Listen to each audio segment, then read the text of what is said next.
Welcome to Thoughts on the Market. I'm Sarah Simon, head of the European Consumer Staples team. Along with my colleagues bringing you a variety of perspectives, today I'll talk about a surprising trend in the global spirits market. It's Monday, April 15th at 2 p.m. in London. We all remember vividly the COVID-19 period when we spent much more on goods and services, particularly on goods that could be delivered to our homes. Not surprisingly, spirits consumption experienced a supercycle during the pandemic. But as the world returned to normal, the demand for spirits has dropped off. The market believes that after a period of normalization, the US spirits market will return to mid-single-digit growth in line with history. But we think that's too optimistic.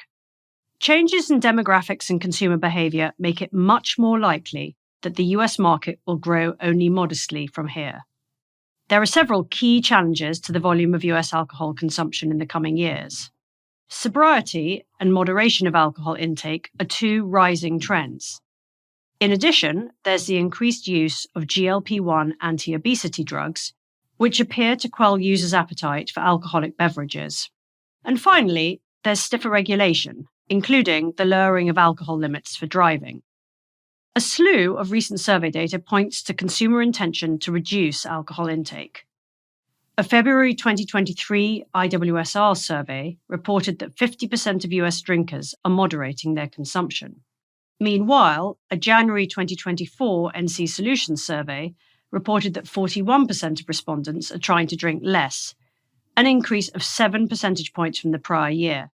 And importantly, this intention was most concentrated among younger drinkers, with 61% of Gen Z planning to drink less in 2024, up from 40% in the prior year's survey. Meanwhile, 49% of millennials had a similar intention, up 26% year on year. Why is all this happening? And why now? Perhaps the increasingly vocal commentary by public bodies linking alcohol to cancer is really hitting home. Last November, the World Health Organization stated that the higher the amount of alcohol consumed, the higher the risk of developing cancer, but also that half of all alcohol-attributable cancers in the WHO European region are caused by light and moderate alcohol consumption. A recent Gallup survey of Americans indicated that young adults are particularly concerned that moderate drinking is unhealthy, with 52% holding this view, up from 34% 5 years ago. Another explanation for the increased prevalence of non-drinking among the youngest group of drinkers may be demographic makeup. The proportion of non-white 18 to 34-year-olds has nearly doubled over the past 2 decades.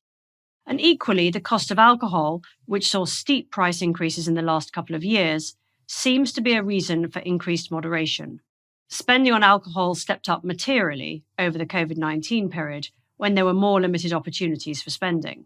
With life returning to normal post-pandemic, consumers have other, more attractive or more pressing opportunities for expenditure.